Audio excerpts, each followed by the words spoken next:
You're listening to the Empath Insights podcast. And today I am sharing the conversation that I had with one of my friends and fellow empath, Jan Scott. In this episode, Jan shares her struggles that she had around being an empath. She shares some of the struggles she had around being in a relationship with someone with some pretty strong narcissistic traits. And then she also shares some of her self-care practices with us that she continues to use today. Stay tuned.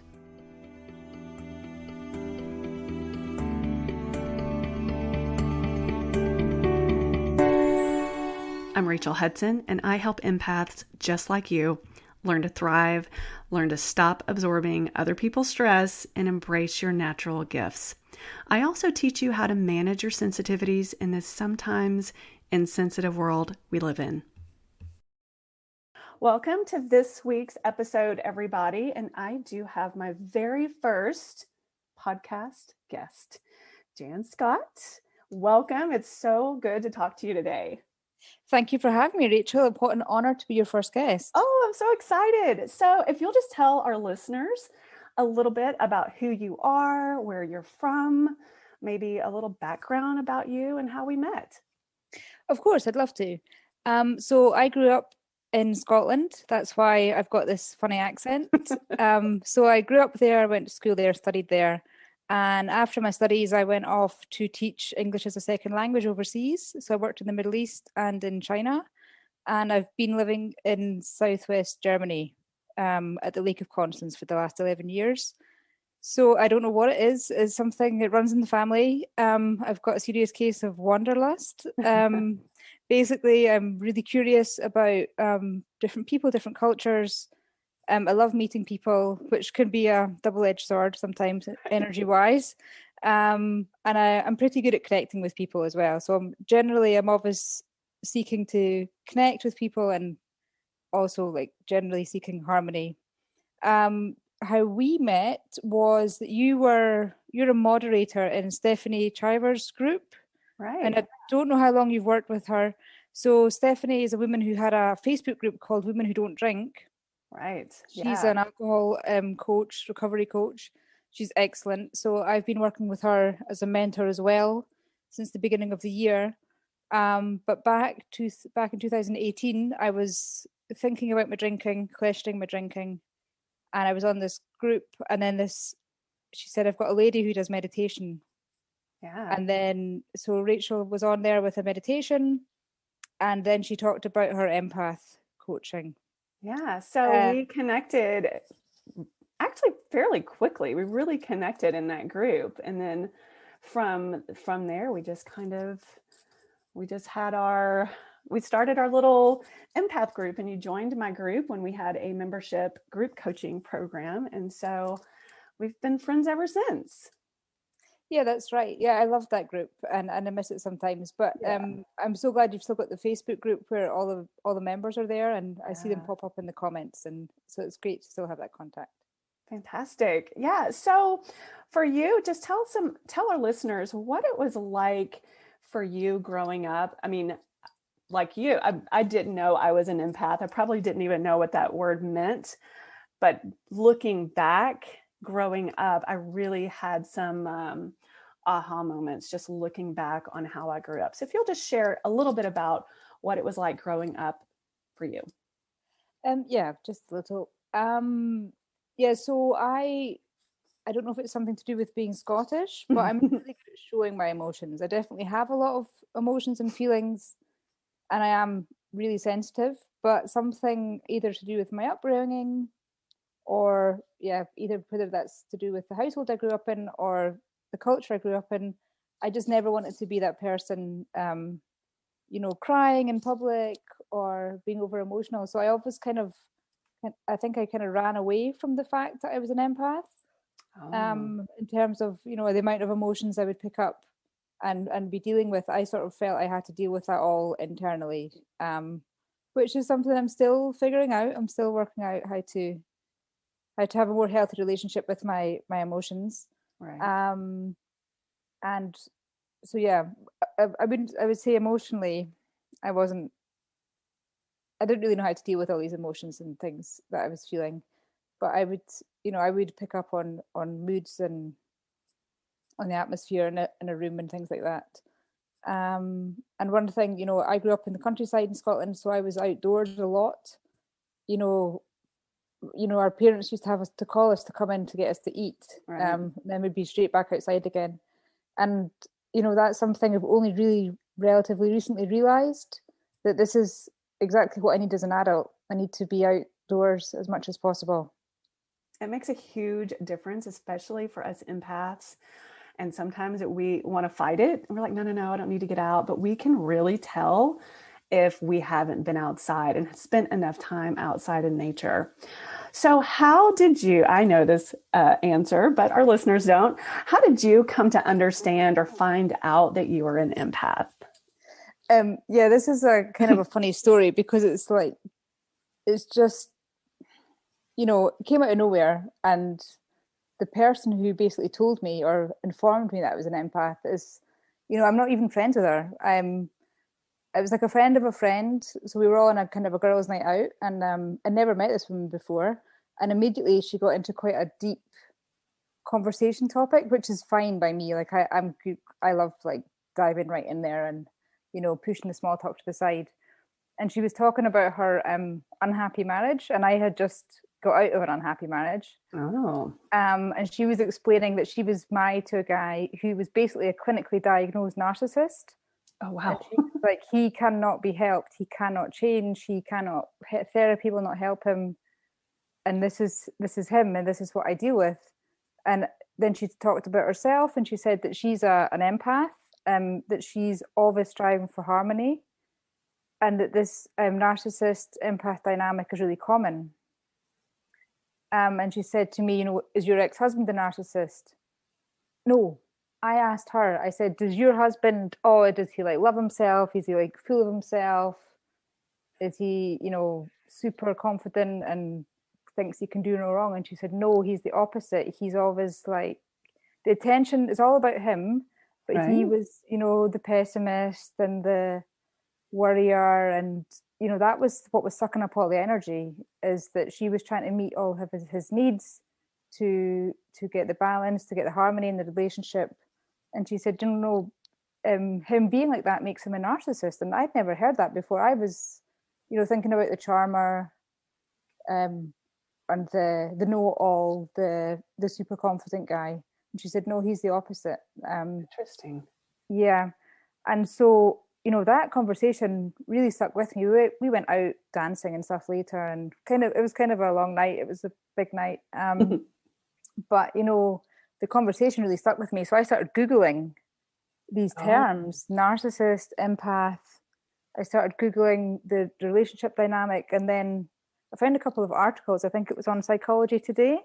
And I sent them to a friend from Scotland, and I said, is this me? And she was like, oh, yeah. Oh. And this explained so much about my romantic relationship history and me in general, the way I am in general, the way I sort of maneuver through life, through the world. So, yeah, fascinating. Wow. Yeah. So, yeah, empaths, we feel everything. But it's actually, I think it's really, when 10, 12 years ago, when I kind of connected all the dots, I was actually pretty relieved to know that, well, there's not anything wrong with me. This is just how I perceive the world. And this is kind of my makeup as a human. And it was a huge, huge relief for me. Did you feel the same way? Absolutely. I've got it. When you sent me the questions, that was something that I kind of was able to answer right away. Was this relief is the key word for me. It was such a relief. I mean, I think the first time we had a conversation, we had some sort of messages, chat messages, written messages, and then we had a conversation, you and I, on, I think it was either Skype or something. Yeah. And after that conversation, I felt so relieved. I was like, okay, there's a name for this. There's a term. And it's not an excuse. It's just a way of defining me, and it kind of just explained a lot of my behavior. And I tried to take responsibility for my behavior. Exactly. But it really just helped me understand, why is it my instinct to do X, Y, and Z? Why do I react in this way? And it all comes from being being an empath. And it's really wonderful to be able to have, talked to and met other real life empaths. And, once you find this out about yourself, it's just really good to know that you're really not in the minority. There's a lot of people who are empaths too. Yeah. And, we've known each other for a while, and I like to take the victim thing, the victim topic, or the victim energy out of the empath. Like, we don't have to be, but I think sometimes we go down that path because we don't know what else to do. And so we just consider ourselves a victim of our own makeup. Why do we attract all these people? But once we just put that to the side, we can actually do the self work that we need to do for ourselves, and quit making excuses. And if people don't believe that there is an empath, there's some people in my life that are like, oh, the empath thing is just a bunch of baloney. I'm like, actually, no, it's not. It's real, and it's actually fun to have that understanding about ourselves. Absolutely. I find it hard to believe that people dismiss it, because I'm sure they're the people in your lives who benefit from you being an empath. Yes, that is correct. Rachel will do it. She'll help. Yeah. So deep down, they know that you're an empath, because they know that they would ask you to do things they would not ask other people to do. Exactly. And it makes so much sense. But now that we have this information about ourselves, we can navigate the world in such a different, I would call it an energy space, from our own, just, being guided with our heart, and putting up really smart boundaries, was something that I really wasn't used to doing until about, 10, 12 years ago. I didn't know the definition of the word boundaries in this sort of psychological field. Right. Till I was sort of 36 years old. I was like, boundaries? What are they? What? Yeah, who needs those? Yeah. Right? Awful. So if you would share, as much or as little as you would like to talk about, any empath struggles in life that you think are related to you being an empath, maybe you want to talk about that a little bit. Sure. Yeah. Basically, just what you touched on there. Just this energy. So I've got a couple of different empath types, but I am an emotional empath in terms of I can pick up on sort of people's feelings and moods and energy. And so when it comes to people having issues or problems or struggles, I kind of pick up on that, and it's really hard for me to not make that my own struggle, my own worry. Exactly. And I feel so sorry for people who, when you find yourself sort of cornered by this, you call them energy vampires, these people who open their hearts like a floodgate and explain, this big long story, this big long drama. I'm thinking, I feel so sorry for this person. They've got nobody else to speak to, or they wouldn't be standing there telling me all of this sort of, sometimes quite personal things. And but then I realize, it's because they're not an empath. It's because they're not an empath. Yeah, you're just an easy target. And they just think, they probably, I always feel sorry for them. Oh, they're all alone and they've got no one else to talk to. They'd probably go and do that to 5 different people in the day. They probably pick out certain people, like, oh, she's going to listen to my sad story. And not do empaths listen to sad stories. We pick it up, put it in our bag, and carry it with us. And then we're like, why am I so tired? I know. You're like, what? Why can't I sleep? Why you're worried about their situation, and it's just so crazy. Yeah. And so thinking about this conversation today, I was thinking about how this is typical for me to pick up these problems. And what I realized is I can allow other people to show their needs or their neediness, their moment of vulnerability or whatever, and I can allow them to take up their space in the world in terms of they've got space to share what's going on with them, their issues, their problems. But I find it really hard to let myself do that. I don't show myself understanding and empathy when I've got a need, when I've got an issue, when I've got a complaint. I'm a bit better now, but I tend to not want to take up someone's time and not want to take up, the Yeah. conversation And I think with it my maybe is issues. because we know how it feels to be burdened with someone's problems. Yeah, exactly. And this is what, we need to remember is that people who are empaths, they can hear our story and they won't put it in their pocket and take it home. So it's okay to, you know, not dump stuff on people, but it's okay to, especially with friendships and relationships, there should be give and take.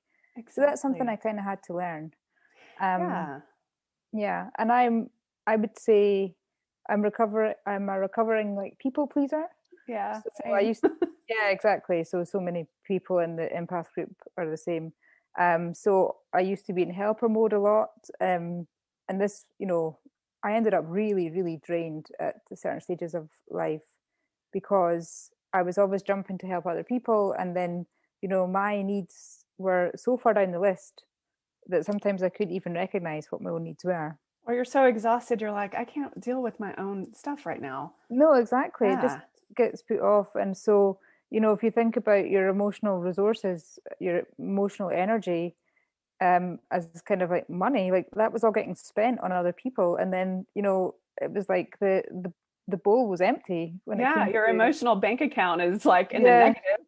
yeah, to when it came to sort of doing things for myself or getting my own stuff dealt with. And yeah, Yeah. just so draining sometimes. And I really feel that as physical tiredness, you Yeah. know, Yeah. yeah. Like you've been hit with that. I like to call it the tranquilizer dart, or, we talk about the wilted flower, you know, Oh, I've had you're just that feeling walking so many times. along, minding your own business, and someone dumps all their garbage on you and you just wilt. And it sometimes takes, I would say sometimes it takes a few days to recover, depending on how heavy the conversation is, or depending on the person in your life. Like if they're not Yeah, that close to you, but if they're really close to you, we do tend to take it on.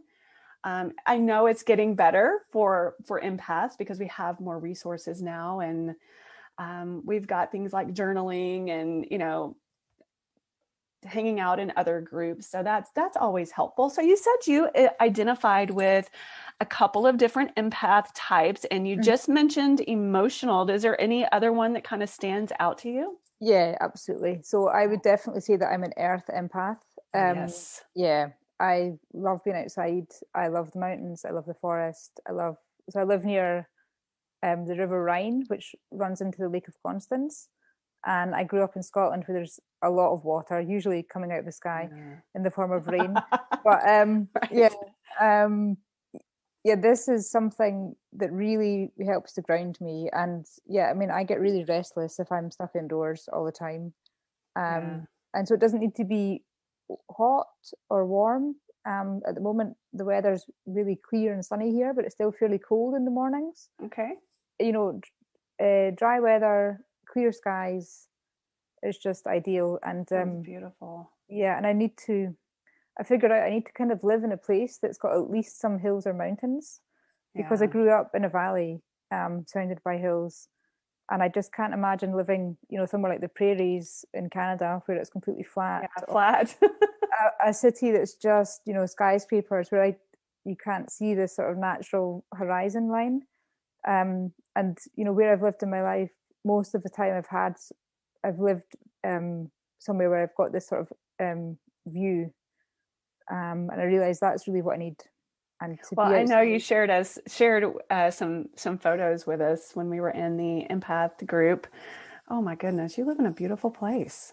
yeah, I'm really lucky, and I think, Gorgeous. yeah, and that's one of the reasons, like I say, I got divorced. I was married to a German guy, and part of the reason I stayed here was, there was a lot of reasons, but the fact that it was a nice place to be and a place where you can go out your front door and you can, you know, just start a walk and you'll end up in the forest or you'll end up at the water.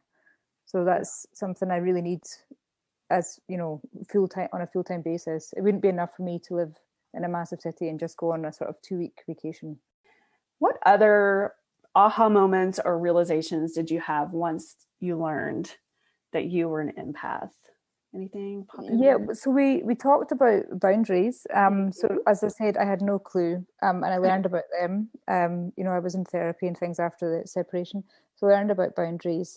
So I stopped automatically saying yes to everything. I stopped automatically, jumping to be this helper and this giver, this eternal giving, giving, giving. So I've, I try to press pause now. I try to,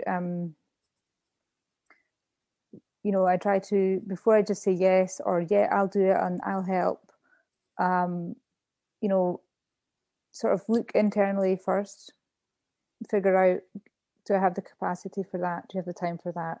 What are the things I've already got planned for me? Yeah. Basically, yeah, more mindful about where I put my energy, because the places where I was putting energy, I wasn't getting a lot of energy back necessarily. And Exactly. again, the difference between, it's not prejudice at all, but the difference between empaths and non-empaths. So there's some people that, people I'm friends with who I love them, they're great people, but they're not empathetic the way that I am, or to the Mm-hmm. degree that I am. So some of them can't possibly reciprocate the amount of sort of empathy or giving that I would be prepared to give. And so if I'm it's up to me to control that, to control where my energy is Right. going. You can't just give and give and give and expect that good people will give and give and give back in the same way. you Yeah, know reciprocating. And, I think saying yes, and I talk to a lot of empaths now, and it is the same thing. I mean, I was that way, and I still catch myself just automatically saying yes just to be helpful. And sometimes, not all the time, sometimes what does happen, we say yes to things that we really don't want to do. And then we start feeling resentful sometimes. oh Like, yeah. why did I say yes to that? I didn't want to do that. Oh no, I mean, I definitely still have my moments, Yeah, same. definitely, but I'm getting better with it. And yeah, this is the thing, not just say yes because it works for them. Say yes to things that work for them and me. Yeah. So I still say yes a lot, but it's kind of like on my own terms. And it's just taking that moment, that pause to consider, okay, is this in line, so to say, with what I've already, with my intentions for myself? That is so good. And I think a lot of times when I do talk to my empath coaching clients, my one-on-one clients, they're just, this is so foreign to them to like, well, of course I'm going to say yes. They're my sister, my mother, they're my best friend. I always show up for them. And I'm like, but does it work for you? And so backing up just a little bit, because sometimes we want to swing to the opposite direction, just saying no to everything.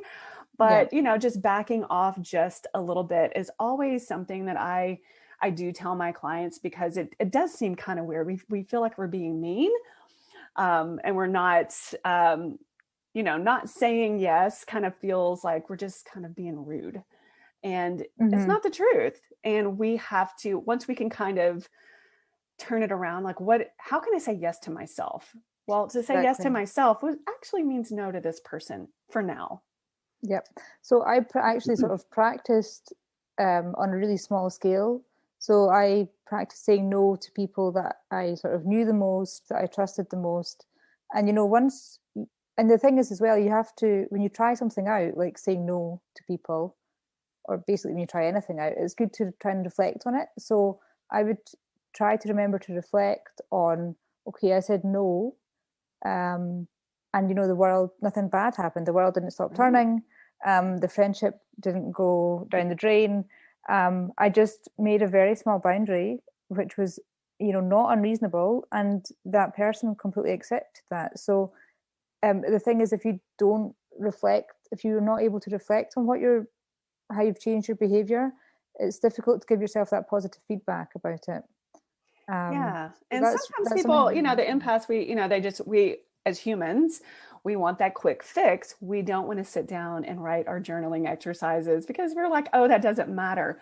I would like to tell my listeners that it matters a lot. Writing your crappy thoughts out on paper, good or bad, but a lot of times there are going to be some negative thoughts, is kind of a slow way of thinking. You know, you have to take time to write it out. You have to spend time in your own head without distractions. And it is so helpful. It really, really helps me. I'm definitely, writing is definitely my thing. The other groups I've been on, I think some people can do it, through art, through craft, like, using their hands. Other people can do it with, they work with that, they spend time with animals, and that sort of helps them rebalance or things like that. But for me, it's definitely writing in words and the written word. Speaking through things helps as well. But often I need to if I need to kind of organize my thoughts, I need to take some notes or write things down. So sometimes even before a big conversation, I will have written something down beforehand just to get myself organized. Yeah, and it's just super helpful. So we're going to jump into a topic that is very interesting, but empaths typically attract narcissists. Yeah. Did you ever experience anyone who had narcissistic traits, and how did you handle it? Well, funnily enough, Rachel, yes, I did. Okay. So I've get a gold star because I've experienced narcissists at both ends of the spectrum, so to say. Right on. Okay, let us Yes. know. Yeah. So again, I was completely unaware of this at the time it was happening. Of course. And Aren't we all?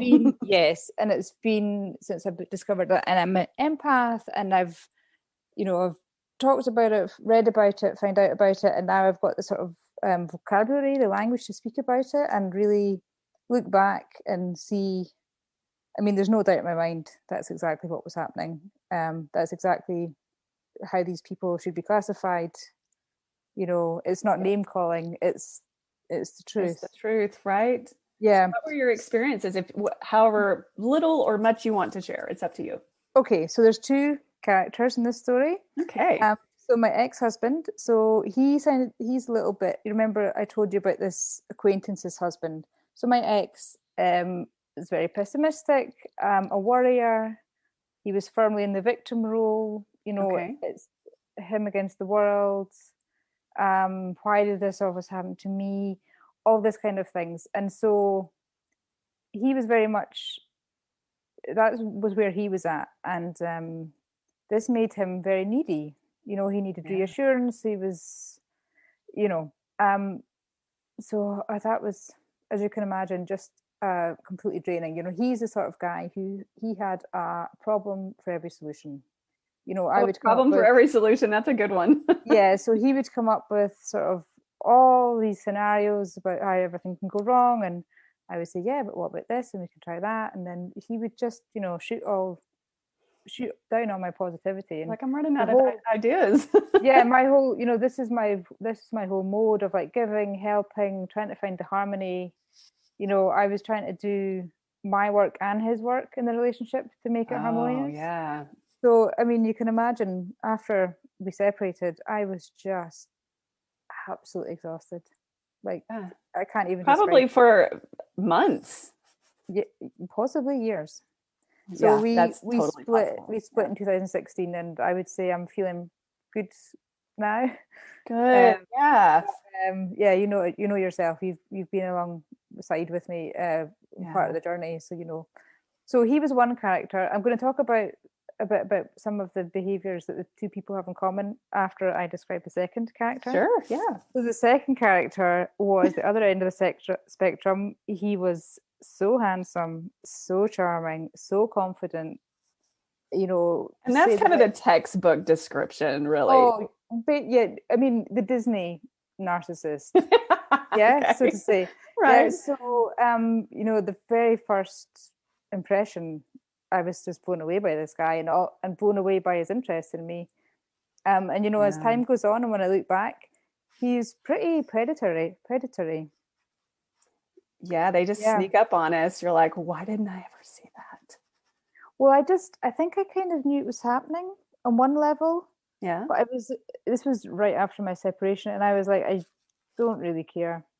I wasn't looking for my next husband. I wasn't looking for my next relationship. I was like, Right. okay, this is not ideal, but I mean, it's a part-time thing, it's a Mhm. fling, whatever. So, if you can imagine both of these people at this other opposite end of the scale, one's like worrying himself about everything that can go wrong. The other one's saying that he's just the best thing that's ever lived. So the way their behavior towards me was quite similar. So they both started off with major love bombing, major, Oh. attention, affection. Oh, you're the best. You're so pretty, and you're so great, and blah blah blah. Which, of course, people who are not in a great place in their life, they're going to go for that. They're It's not like this going nice to. shiny object. You're like, oh yeah, this is great. Yeah, exactly. But as things progressed, and knowing what I know now, when I look back, they were both firmly focused on their own needs and their own agenda the whole time. They were both very controlling, Mm. um, and they knew the kind of person I am. I could be controlled because I was in this pattern of, yeah, trying to find the harmony. So if something was sort of seeming like a bit of conflict, I used to my motto used to be, do anything but rock the boat. Don't rock the boat you're Don't sitting rock the in. boat. That's it. Yeah. And this is just such the wrong way to live your life, because I couldn't advocate for my needs at all, because half the time I couldn't identify them, and the other half I was like, yeah, but if I say something, then this harmony, It's I'll be the gonna one that have destroyed it. explode. Yeah. I was putting all my energy into trying to repair it when they'd made things unharmonious. That I was like, oh, the last thing I want to do is be the cause of the disharmony. So yeah, I mean, I realized that was kind of the pattern with the romantic relationships, and I went to therapy. I was like, how do I stop this? How do I stop this from Right. happening again? What is going on with me? Why do I do this? Why do I attract these people? I was really looking for sort of hard facts, practical tips, like what is happening here, and luckily now I've learned a lot, and I've broken the pattern. Yeah, I'm in a relationship with somebody who's a lot different. Yeah. Yeah. You seem like you're in a totally different place, but I want to go back to the patterns that we get into. I know a lot of people listen to this podcast, and some of the questions that I receive is the how. How do I do this? And I have to always say, we have to really get back to that self-discovery, which is, not all rainbows and butterflies. Sometimes Oh, it's hard looking work. at ourselves is like, what have I done? But it's the best work to break the pattern and really, like you Absolutely. said, advocate for yourself. Yeah, absolutely. Yeah. Absolutely. So let's fast forward. What is your life like today? And how are you different today with regards to some of the decisions that you might make and some of the self-care practices? If you'd like to share some of your favorite self-care practices along with that. Sure. Well, so like I said, I rushed off to therapy um, to figure out how to really cut off this behavior and make a change.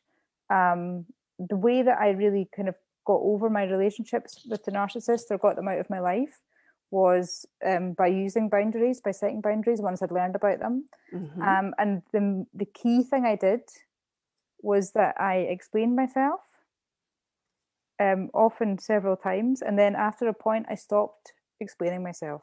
I stopped repeating myself, Oh, because interesting. the explanation was already out there. Yeah, the reasons, the why, the what, was all there. They'd been given that, and so you can't always talk people into respecting your boundaries by reasoning with them and explaining to them.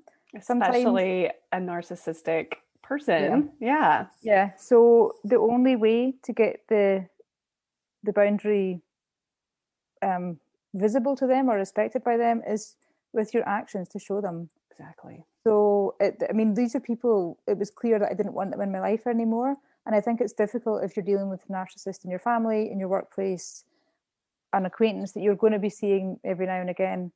But for me, it was very clear I didn't need these people in my life at all. I didn't want them in my life at all. So I was hard. I'd explained myself, and then I just stopped. I stopped contact. I stopped replying to the messages, and no more contact and no more explanations. And you know, my therapist said intermittent response is the worst, because if Oh, if you can wait, if you can ignore 100 messages, and then message 101, you reply, repeating what you've already told this person, oh my gosh. that person will try 200 times the next time. And This that is so good for people to hear too. yeah. Yes. So this intermittent response is the worst. So if you've said your piece, or if you've written that letter, or you've sent that email, or you've had that hard conversation, there is no reason for you to repeat yourself. That person knows how you feel. They know why you feel like that. They know what you intend to do. They know how you feel about the past. They've had the chance for apologies. You've had your chance for apologies. And then it comes to a point where you just don't do it anymore. So these boundaries are really, really important. And so my key thing about what took me to where my life is now is cutting these people out, because I knew they were bad in my life. And the sort of light bulb moment was I stopped looking for security in other people. Oh, that's so great. Yeah. Yeah. Big light bulb. Yeah, definitely. So at the moment, my kind of agenda or my MO is I'm really motivated to create a life that I don't need to escape from. I don't need someone to come and rescue me from it. I don't need to, win the lottery to be happy. I'm not waiting for something to happen for my life to start. My life is happening now, and I'm present in my life and I'm enjoying it. That's beautiful. I'm so happy for you. I mean, Thank you. I know it's a struggle getting away from the narcissist, and then you start feeling like, should I, but no, the whole no contact, I know it sounds harsh and hard, but it isn't. You have to take care of yourself, like you said. So, for anyone listening today who may be going through something really similar or kind of like, oh, that sounds like me, what would you tell somebody listening right now who is really struggling in a similar situation as an empath? Well, in a nutshell, I would say that Rachel can help you because she helped Oh, me. oh, um, thanks. you Yeah. did, you did. So the way that you talk about empaths, the way that you can explain all the sort of issues surrounding being an empath, and the big one for me is how um, you gave us a range of tools in a toolkit, so to say. Yeah. So various self-care practices, sort of suck it and see. You said, try this, try this, try this, and some of the things you try are going to stick. Right. And so for me, I stuck with the writing practice, the journaling in the evening. I do Oh, guided yeah. journal questions. Perfect. Um, Spending time outdoors and savoring the time outdoors. Being present in the moment.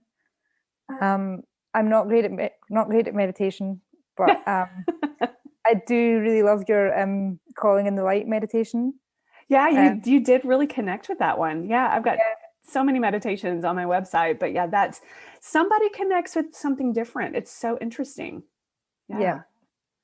No, that's Yeah. the one I go to when I wake up, and your thoughts are just a jumble, and you're like, I just need clarity. I'll need Rachel in my ears, and Oh, I'm thanks. calling in the light.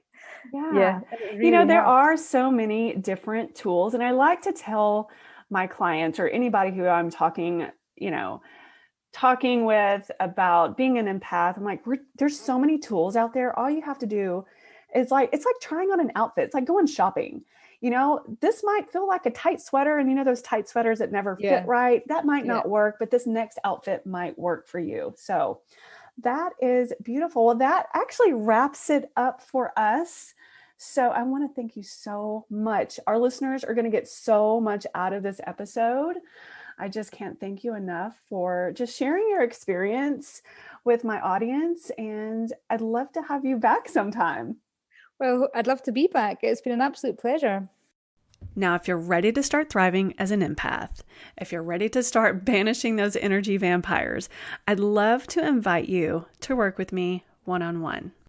Just go to my website, rachelkhudson.com, and just go to the tab that says Work with Me, and we can schedule a free consultation.